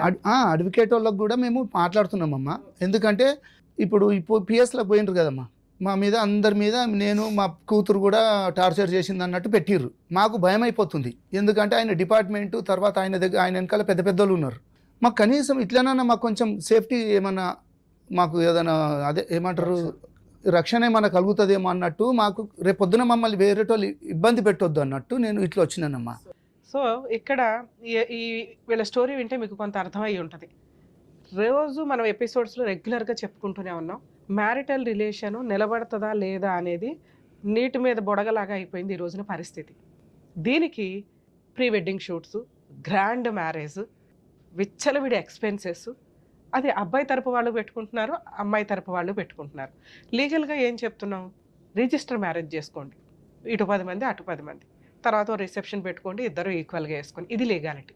అలా చేయంగా మనం సాంప్రదాయం ఒకటి ఫాలో అవ్వాలి, అది పర్ఫెక్ట్. సాంప్రదాయం ఫాలో అయ్యేటప్పుడు అది కూడా రీజనబుల్గానే ఉండాలి. సాంప్రదాయపరమైన ఎక్స్చేంజ్లు ఏమన్నా జరిగితే అది డౌరీ కాకుండా, బట్టలు మేము 50,000 పెట్టామండి, వాళ్ళు ఒక రింగ్ పెట్టారు, మేము రింగ్ పెట్టాం, మాకు పెళ్లి ఖర్చులు ఎంత అయింది, వీళ్ళకి రిసెప్షన్ ఖర్చులు ఎంత అయినాయి, ఇవన్నీ కూడా కోర్టు సాంప్రదాయ ఎక్స్చేంజ్ల కిందే చూస్తుంది. అంతే తప్ప అది డౌరీ ట్రాన్సాక్షన్ల కింద వాళ్ళు వాడుకున్నా కూడా కోర్టు ప్రాపర్గా, వాళ్ళకి సాంప్రదాయాలు తెలుసు కదండి, ఏ జడ్జి ఎక్కడ నుంచో రారుగా, అందరూ మనలాంటి వాళ్ళమే జడ్జెస్ అవ్వడం చదువుకొని ఇట్లా అవుతుంది కాబట్టి వాళ్ళకి అన్నీ తెలుసు. డౌరీ అని ఎప్పుడు వస్తుందంటే ఆ పెళ్లి టైంకి పెద్ద మనుషులతో మాట్లాడుకుని ఉంటారు, మేము 30 లక్షలు 20 లక్షలు 10 లక్షలు, ఆ 10 లక్షలు అకౌంట్ ట్రాన్సాక్షన్ లేకపోతే పళ్ళాల్లో పెట్టి ఇవ్వడం ఇలాంటివి జరుగుతూ ఉంటాయి. అవి కూడా రీజనబుల్గా ఉండి ఫర్దర్గా ఎటువంటి హెరాస్మెంట్లు లేకపోతే దాన్ని కూడా పెద్దగా కన్సిడర్ చేయరు. కానీ ఇక్కడ అటువంటి డౌరీ ట్రాన్సాక్షన్స్ ఏమీ లేవు, మాట్లాడుకునే మాటలు మాత్రం హైప్ రేంజ్లోకి వెళ్ళినాయి. సో పెళ్లి ఖర్చులు పెట్టుకునేటప్పుడు అది అబ్బాయిలైనా అమ్మాయిలైనా ఆలోచించుకోండి, గోడకేసిన సొన్నం. అవి అబ్బాయిల దగ్గర నుంచే వసూలు చేస్తాము అంటే కుదరదు. ఎందుకు అంటే మీరు గ్రాండ్గా పెళ్లి చేసుకుంటున్నారు, మీ ఇష్టం కోసం, మీ సంతోషం కోసం చేసుకుంటున్న సెలబ్రేషన్ 10 మందిని పిలిచి వాళ్ళ బ్లెస్సింగ్స్ తీసుకోవడం కోసం జరిగేది. లేదు మేడం వాళ్ళు గ్రాండ్గా చేయమన్నారు, 2000 మందిని పిలిచారు అంటే మీరు అప్పుడే చెప్పుకోవాలి.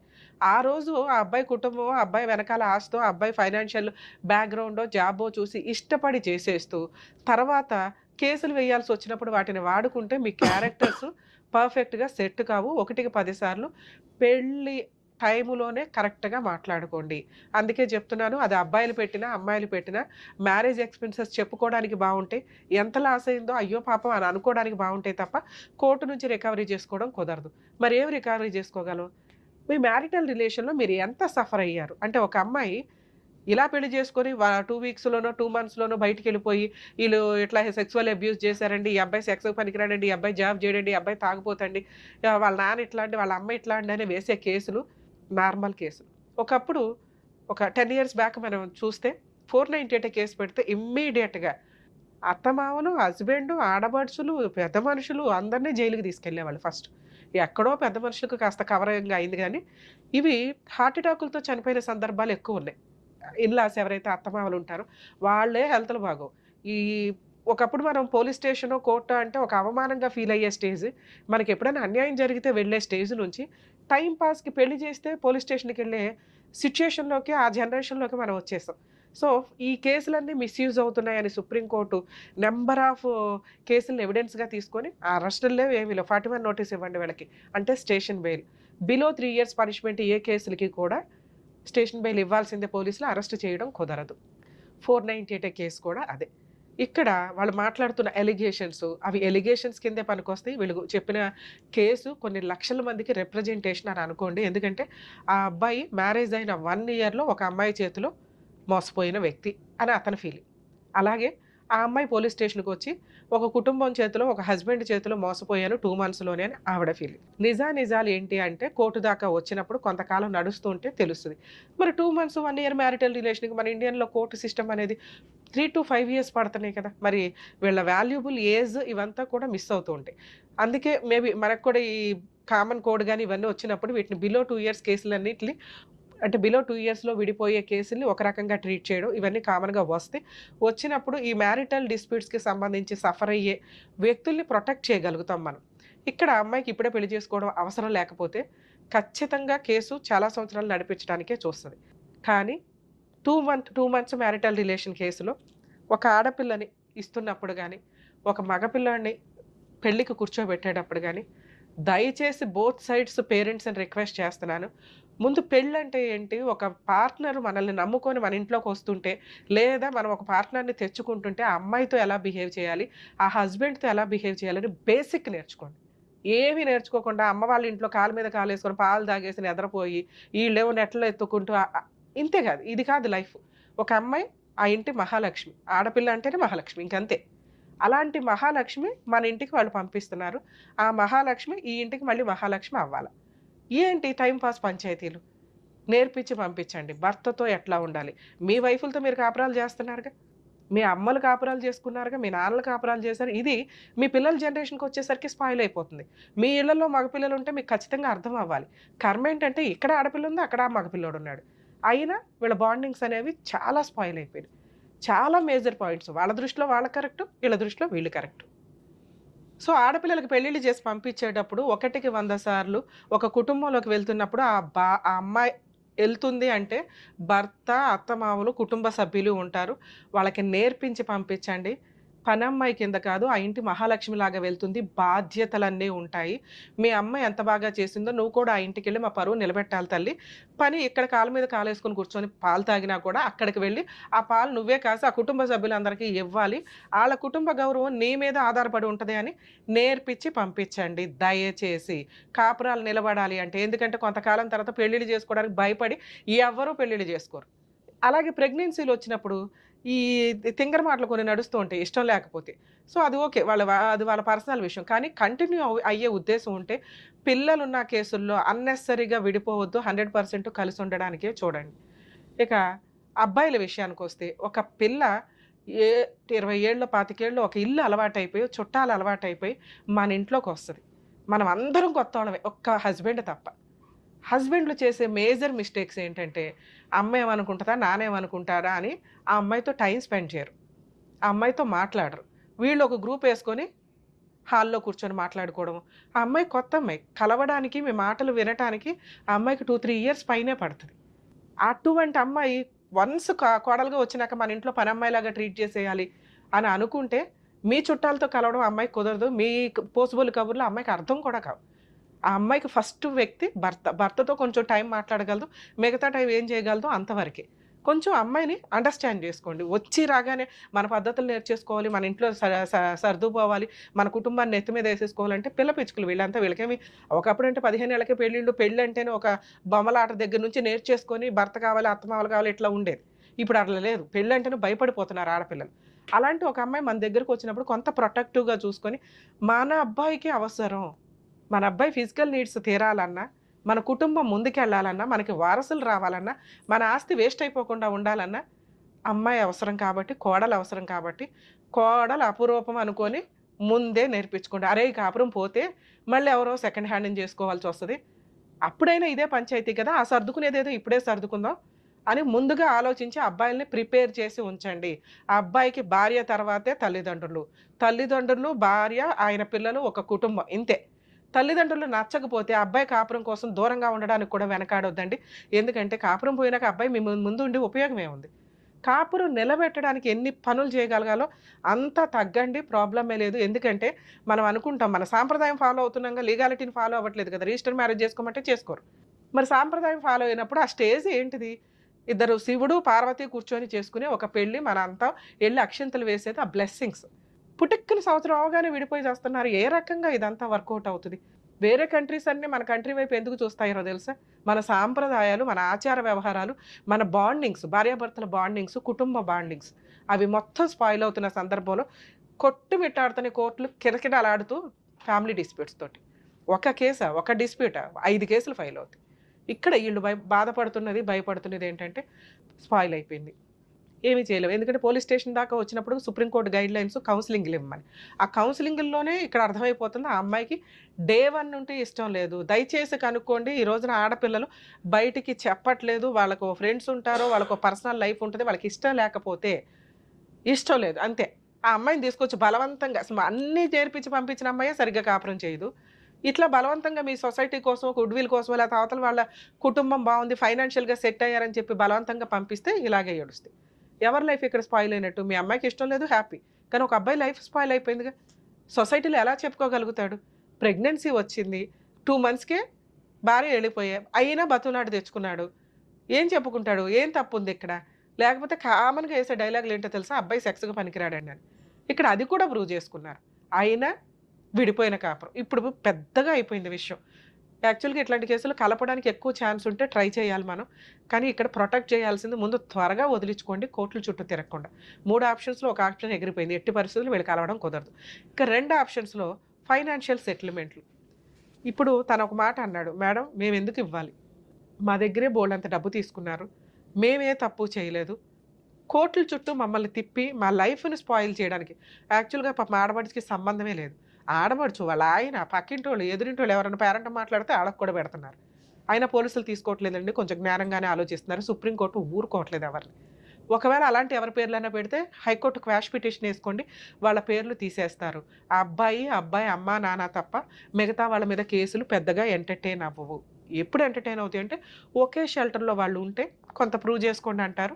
కానీ హస్బెండ్ని వదిలేసి మిగతా వాళ్ళందరికీ డిస్పెన్స్ చేస్తారండి. హైకోర్టులో క్వాష్ పిటిషన్ వేసుకుంటే రెగ్యులర్గా కోర్టుకు వెళ్లకుండా. అంటే ఒక 50 సార్లు కోర్టుకు వెళ్ళాల్సి వస్తే ఒక 5 సార్లు వెళ్తే చాలు, మిగతా టైం అంతా మీ ఇంట్లో కూర్చోవచ్చు. కానీ కోర్టుల చుట్టూ తిరిగితే వచ్చే న్యాయానికి మన వాల్యుబుల్ టైము, ఫైనాన్షియల్, కరెక్ట్ అడ్వకేట్లు దొరకపోతే సినిమా, ఇవన్నీ ఉంటాయి. కాబట్టి కొంచెం సెటిల్మెంట్లకి వెళ్ళండి. మీ ఏజ్ని స్పాయిల్ చేసుకోవద్దనే చెప్తాం. ఇక్కడ సెటిల్మెంట్ ప్రాసెస్ కూడా మనం మాట్లాడదాం. వీళ్ళ అదృష్టమో వీళ్ళ కర్మో, అక్కడ డిపార్ట్మెంట్కి సంబంధించిన వ్యక్తి ఇప్పుడు ప్రజెంట్ ఏఎస్ఐ క్యాడర్లో ఉన్న మాంగారు వదిలేస్తారా? ఇదో బిజినెస్ లాగా అది ఎవరైనా కానీ అట్లాగే నడుస్తున్న పంచాయతీ. ఫైనాన్షియల్ సెటిల్మెంట్లు చెయ్యమని ఏ కోర్టు చెప్పదండి. ఈ కేసులో 100% ఆ అమ్మాయికి చిల్లిగవ్వ కూడా రాదు. 2 months మ్యారిటల్ రిలేషన్ కోసం ఆవిడ మెయింటెనెన్స్ కేసు వేసుకున్నా కుదరదు. ఎందుకంటే వాళ్ళు చేసిన పెద్ద మేజర్ బ్లండర్ మిస్టేక్ ఏంటంటే, ఇదిగోండి మా అమ్మాయి జాబ్ చేస్తుంది, ఇదిగోండి 12 లక్షలు పర్సనల్ లోన్ తీసుకునేంత క్యాడర్లో అమ్మాయి ఉన్నప్పుడు ఆ అమ్మాయికి మెయింటెనెన్స్ రాదు. లోన్ అప్లై చేసేసి తీసేసుకున్నాం, ఇప్పుడు జాబ్ పోయిందన్న కోర్టు కన్సిడర్ చేస్తారండి. ఎట్టి పరిస్థితుల్లో అమ్మాయికి మెయింటెనెన్స్ రాదు. ఒక అమ్మాయి గెలిచే కేసు మీ కేసులో అదొక్కటే. అది జరిగే పని కాదు. వీళ్ళకి బుద్ధి చెప్పాలి. నాకు ఇప్పుడే అర్జెన్సీ లేదు అనుకుంటే ఆడతా పాడతా ఫైట్ చేసే కేసు. మీకేంటంటే సొసైటీలో ఉన్న అన్ని కేసులు మనయ్యేనేమో అని మనకు కంగారు పడడం వల్ల వీళ్ళు ఏదైతే ఆయన ఒక కార్డు వేసుకొని తిరుగుతున్నారో అదేదో గొప్ప అని మీ ఫీలింగ్ తప్ప పెరటి చెట్టు వైద్యానికి పనికిరాదండి. అలాగే ఆయన ఏమీ చేయలేడు ఈ కేసుల్లో. ఒక నార్మల్ ఫాదర్ అమ్మాయి తరపున వెళ్ళిన వ్యక్తికి ఉన్న రెస్పెక్ట్ కంటే వీళ్ళకి తక్కువే ఉంటుంది. వీళ్ళు పోలీస్ స్టేషన్లకో కోర్టులకో వెళ్ళి బతులు ఆడుకోవడానికి ఇబ్బంది పడతారు. అర్థమవుతుందా? మీకు ఆ లాజిక్ తెలియట్లే. ఫోన్ చేసి మా అమ్మాయికి వేసేయండి అంటే ఒకరోజు ఎంటర్టైన్ చేస్తారు, రెండో రోజు ఎంటర్టైన్ చేస్తారు, మూడో రోజు చీప్గా చూస్తూ ఉంటారు. అరే ఈ కాపురాన్ని ఏదో సెటిల్ చేసుకోలేకపోయాడు, కేసుల దాకా వస్తుంది. ఎందుకంటే కోర్టులో మీకు అది ప్లస్ పాయింట్. డిపార్ట్మెంట్ మామగారు ఏమన్నా చేసి ఉండొచ్చు, ఆ రకంగా మీకు ప్లస్ పాయింటే, అది మైనస్ కాదు. 2, ఆ అమ్మాయి domestic violence case 498 case maintenance వేస్తే వేయొచ్చు, మెయింటెనెన్స్ గెలవదు, 498 గెలవదు, డొమెస్టిక్ వైలెన్స్ గెలవదు. ఇప్పుడు మీరు చెప్పినవి నిజాలైతే. Next divorce case. ఆ అమ్మాయి రాను అంటుంది కాబట్టి 1 year కంప్లీట్ అయింది, మీరు డైవర్స్ వేసుకోండి. మేడం మరి సెటిల్మెంట్ బెటర్ అన్నారు కదా, మీరు ఏ రకంగా సెటిల్మెంట్ బెటర్ మేడం? మేము న్యాయ పోరాటం చేయాలనుకుంటున్నాం. ఈ న్యాయ పోరాటం చేయడానికి మీకు మంచి లాయర్ కావాలి, దానికి కొంత ఎక్స్పెన్సెస్ అవుతాయి. మాకు ఇదే బెటర్ మేడం అంటే తక్కువ 2-3 yearsలో మీ కేసు అయిపోతుంది. అర్థమవుతుందా? క్లోజ్ అవుతుంది. ఇలాంటి వాళ్ళకి ఇవ్వకూడదని నా ఉద్దేశం కూడా. ఎందుకంటే ఊరికే పెళ్ళిళ్ళు చేసుకొని అటు ఇటు అంటే అవ్వదు కదా. నీకెంత ఖర్చు అయిందో వాళ్ళకి అంతే ఖర్చు అయింది. కానీ ఇక్కడ కొన్ని చిన్న లూప్ హోల్స్ మాట్లాడుకుంటే ఆ అమ్మాయి ఫిజికల్గా కొంత మీతో పిల్లల్ని కనటానికి కూడా ఇదయ్యింది. అలాగే ప్రాపర్టీ గురించో ఇంకొకటి గురించో వాళ్ళ అబద్ధాలు చెప్పినప్పుడు మీరు కూడా కొంత అడిగారు. అడగటం మీ హక్కే. పెళ్ళిళ్ళ టైంలో మీరు ఏది మాట ఇస్తారో అది పెళ్లి టైంకి చేసేయండి. ఆ విషయాల మీద గొడవలు పడి అనవసరంగా కాపురాలను నాశనం చేసుకోవద్దు. పెళ్ళప్పుడు ఏదో ఎచ్చులుగా చెప్తారు, మేము ఇది ఇస్తాం అది ఇస్తాం అది ఇస్తామని. పెళ్లి టైంకి ఇచ్చిపడేయాలి. అది దాన్నే స్త్రీధనం అంటారు. ఆ పిల్ల తీసుకొని వెళ్ళటం అనేది ఆ టైంకి ఆ అమ్మాయికి ఇష్టం. అప్పుడు వదిలేసి తర్వాత ఇస్తావు అంటే ఖచ్చితంగా అవతల వాళ్ళు అరే నువ్వేం తెచ్చుకోలేదేంటి అని సరదాగా అన్నా కూడా అదొక అవమానంగా ఫీల్ అయిపోయి, ఆ రోజు మీ నాన్న అన్నాడు కదా అదేదో ఇస్తాం 1/2 ఎకరం 1/4 ఎకరం అన్నారు, తెచ్చుకోలేదు ఏంటి అంటే ఇదిగోండి అడిషనల్ డౌరీకి నన్ను హెరాస్ చేశారు. ఇవి కరెక్ట్ కాదు. ఒకసారి పెళ్లిలో మీరు మాట్లాడుకుంటున్నారంటే పెళ్లిలో ఇచ్చేయడానికే చూడండి. అబ్బాయి తరపు వాళ్ళు తల్లిదండ్రులు ఎవరైతే ఉన్నారో కొంచెం లాజిక్ ఆలోచించండి. పెళ్లి ఇంకో 10 రోజులు పోస్ట్ పోన్ చేసుకోండి. కానీ లేదా వద్దు అనుకోండి, మాకేం వద్దు అమ్మాయి వస్తే చాలు. ఏదైనా కావాలి వాళ్ళు ఇస్తాము అంటే ఆ టైంకి ఇవ్వండి. స్టార్టింగ్లో మాట్లాడిందే పర్ఫెక్ట్, తర్వాత మాట్లాడేదంటే హెరాస్మెంట్ కిందకి వెళ్తుంది. కొంచెం ఈ లాజిక్ మిస్ అవ్వకండి ఎవరు కూడా. సరే, ఇక్కడ మీరు భయపడింది ఏదైతే ఉందో మీరు 100% మీ కష్టం ఏంటో తెలియజేశారు. మీలాంటి వాళ్ళే బయట బోల్డ్ మంది ఉన్నారండి. వాళ్ళకి ఒక అవేర్నెస్ నిజంగా ఆ పుణ్యం అంతా మీకు యాడ్ అవుతున్నట్లు లెక్క. ఎందుకంటే ఇది నార్మల్ కేసు. మీకున్న ఫైనాన్షియల్ కెపాసిటీకి మీరు మంచి లాయర్ని పెట్టుకుని కూడా ఫైట్ చేయొచ్చు.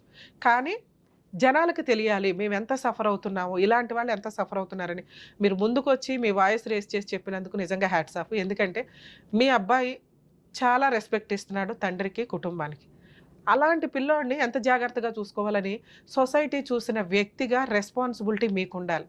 తండ్రి దగ్గర కూర్చోనో లేకపోతే డిప్రెషన్లోనో మీకు మీ ఏరియాలో మేబీ తాగుడు కామన్గా అయి ఉండొచ్చు, కానీ అది పండగల టైంలోనే. మిగతా టైము డిప్రెషన్ వచ్చినప్పుడు తాగుకుంటూ కూర్చుంటే ఆ పిల్లోడి వయసు ఎంత? అబ్బాయిని చేసుకోవాలి అంటే అబ్బాయి పర్ఫెక్ట్గాను హెల్దీగాను ఉండాలి కదా. మీ ఏజ్కి వచ్చేసినాక మీరు తాగితే పర్లేదు, కానీ అతని బాధలో తట్టుకోలేని పరిస్థితులు ఎవరికి చెప్పుకోవాలో అతనికి అర్థం కావట్లే. అలాంటి సీన్ ఆ పిల్లోడికి రావద్దు. ఎందుకంటే ఈ రోజున అలాంటి పిల్లలు దొరకట్లే. అంత పద్ధతిగా పెరిగి నాన్న మమ్మల్ని కొట్టి పద్ధతిగా పెంచాడండి అనే సిచ్యుయేషన్లో అతను పర్ఫెక్ట్గా పెరిగిన వ్యక్తిని అతన్ని మిస్యూజ్ చేస్తే ఎట్లా మనం? ఇక లీగల్ ఇష్యూస్కి వస్తే సార్, అతను ఏమీ చేయలేడు, కంగారు పడొద్దు. ఈ కేసులో సెటిల్మెంట్ వద్దని నేను ఎంత బాగా చెప్తున్నానో, మిమ్మల్ని ప్రొటెక్ట్ చేయడం, మీ అబ్బాయిని ప్రొటెక్ట్ చేయడం అవసరం కాబట్టి ఒకవేళ 1 yearలో అయిపోయే కేసులు అయితే ఫైటింగ్ చేయమని అంటాం. మనకి కామన్ కూడా వచ్చే వరకు ఈ తలనొప్పులు తగ్గవు. ఇతను డిప్రెషన్లోకి వెళ్ళిపోతాడేమో అని నా బాధ. ఎందుకంటే ఏ తప్పు చేయకుండా 3 కేసులు కోర్టుల చుట్టూ తిరగడం అంటే మామూలు విషయం కాదు. ఎందుకంటే మీ ఫ్యామిలీ మెంబర్స్ ఎవరు తిరగాల్సిన అవసరం లేదు. ఇందాక నేను చెప్పాను, హైకోర్టులో క్వాష్ పిటిషన్ వేసుకుంటారు. ఇతను కూడా అవసరంలా, కానీ అడిగే వాళ్ళు ఒకళ్ళు ఉంటారు, ఏం జరిగిందిరా కేసు ఏమైందిరా అని. పిల్లాడు ఇంపార్టెంట్ కాబట్టి కొంచెం ₹1 అటు ఇటుగా వాళ్ళు ఒక రీజనబుల్ ఫిగర్కి వచ్చారు, మీరు ఫిగర్ చెప్పండి, ఆ ఫిగర్కి వచ్చేదాకా ఫైట్ చేయండి. ఆ ఫిగర్కి వాళ్ళు వస్తే ₹1 అటు ఇటు అనుకుని, ఎందుకంటే మీరు ఫ్రెండ్షిప్లోనే ఎక్కువ పెట్టేశారు. పిల్లాడిని కాపాడుకోవడం కోసం పెట్టరా? అనవసరంగా డబ్బు తీసుకున్న వాళ్ళు ఎవరు బాగుపడరు. దీనికి ఒక రీజనబుల్గా మీరు ఇష్టపూర్వకంగా ఒక ఫిగర్ అనుకొని మ్యూచువల్ డైవర్స్కి వెళ్ళిపోవడం బెటర్. లేదు రావట్లేదు మేడం, వాళ్ళు ఎంత అంటున్నారో అక్కడే కూర్చుంటున్నారు, ఫైటింగే చేయండి సార్. 100% అన్ని కేసులు మీరు గెలుస్తారు, తక్కువ రీజనబుల్ ఫీజెస్ తోటి. ఆ రీజనబుల్ ఫీజెసే అవ్వకుండా చూడండి అనేది. అక్కడ ఇచ్చేదేదో ఇక్కడ ఇస్తే పిల్లోడు సేవ్ అయిపోతాడు. మీ కేసులో నేను మ్యాక్సిమం అనుకోవడం 5 to 10 వరకు కూడా రీజనబుల్ ఫిగరే అని. వాళ్ళు 50 అడిగారు, 1 CR అడిగి ఇవన్నీ నామకే వాస్తే వ్యవహారాలు, కానీ కోర్టు దగ్గర వచ్చినాక ఏమీ చేయలేమని వాళ్ళకి అర్థమవుతుంది. మీకెంత లీగల్ ఎక్స్పెన్సెస్ అవుతాయో అందులో 3 వంతులు వాళ్ళకే అవుతాయి. ఒక 498 కేసు వాళ్ళకి ఫ్రీ కేసు ఏమో, కానీ డొమెస్టిక్ వైలెన్స్, మెయింటెనెన్స్ ఇవన్నీ వేయాల్సి వస్తే, డైవర్స్ కేసులు ఇవి ఫైల్ చేయాల్సి వస్తే ఆటోమేటిక్గా అవుతుంది. రీజనబుల్ కాజు లేకుండా ఆ అమ్మాయి ఏదో ఎవిడెన్స్లు రికార్డ్ చేసుకొని రెచ్చగొట్టి మాటలన్నీ రికార్డ్ చేసినవి ఏవి కూడా కోర్టు పెద్దగా కన్సిడర్ చేయదు. మీరు టెన్షన్ పడాల్సిన అవసరమే లేదు. కుదిరితే ఫుల్ అండ్ ఫైనల్ సెటిల్మెంట్, లేదా 100% ఫైట్ చేయండి, ఈజీగా గెలుస్తారు వితౌట్ మెయింటెనెన్స్. సరేనా? ఆల్ ది బెస్ట్ అండి. సార్, ఏ కేసులోనైనా ఫ్యామిలీ మ్యాటర్స్ విషయానికి వచ్చేసరికి కొన్ని రీజన్స్ ఉంటాయి. మనతో కాపురం చేసి పిల్లలకని 2-3 పిల్లలు ఉన్నారు, లేకపోతే ఒక పిల్లాడు ఉన్నాడు, పిల్లలు ఉంది అనుకుంటే కాంపెన్సేషన్ ఇచ్చి సెటిల్ చేసుకోండి. ఎందుకంటే పిల్లలకి తండ్రి అవసరం చాలా ఉంటుంది. ఇండియాలో తండ్రిని ఎవరు కుదరదు కాబట్టి ఓన్లీ విజిటేషన్ రైట్స్ ఇవి ఒకరికొకరు తిరగడం వల్ల దిగజారి మాటలు కూడా కొన్ని వచ్చేస్తున్నాయి. కాబట్టి వదిలేయాలనుకుంటే పిల్లలతో పాటు భార్యను వదిలేసి కొంత కాంపెన్సేషన్ అయితే ఇవ్వాలి. అది వాళ్ళ చదువులకి, మెయింటెనెన్స్కి, వీటికి యూజ్ అవుతుంది. ఇక్కడ పిల్లలు లేరు, 2-3 months మ్యారిటల్ రిలేషన్ అంటే రీజనబుల్ అమౌంట్ ఏది అడ్వకేట్లకు అయ్యే ఖర్చు ఏదో ఆ అమ్మాయికే ఇచ్చి వదిలించుకోవడం వరకు వస్తే అది పర్ఫెక్ట్. లేకపోతే 100% న్యాయ పోరాటం చేయండి. ఎందుకంటే ఈ కేసులు నడుస్తుంటే సుప్రీంకోర్టు కూడా యాక్సెప్ట్ చేయట్లేదండి. చాలా చేంజెస్ రాబోతున్నాయి త్వరలో. అనవసరంగా ఒక అబ్బాయిల్ని పెళ్లి చేసుకొని మెయింటెనెన్స్లో, కాంపెన్సేషన్లో వసూలు చేసి కాళ్ళ మీద కాలేసుకొని కూర్చుందామంటే అమ్మాయిలకి కుదరదు. అలాగే ఒక ఆడపిల్లని పెళ్లి చేసుకొని అప్పనంగా కట్నాలు తెచ్చేసుకొని మన ఇంట్లో ఓ పని అమ్మాయిలాగా ఉండాలంటే అబ్బాయిలకి కుదరదు. కానీ ఇక్కడ లాస్ అవుతున్నది ఎక్కువగా అబ్బాయిలు ఉన్నారు కాబట్టి కాంపెన్సేషన్ అబ్బాయి దగ్గర నుంచే వసూలు చేసుకునే కెపాసిటీ నడుస్తుంది కాబట్టి కొంచెం అబ్బాయిలు జాగ్రత్తగా ఉండండి, అమ్మాయిలు కొంచెం న్యాయంగా ఉండండి తల్లి.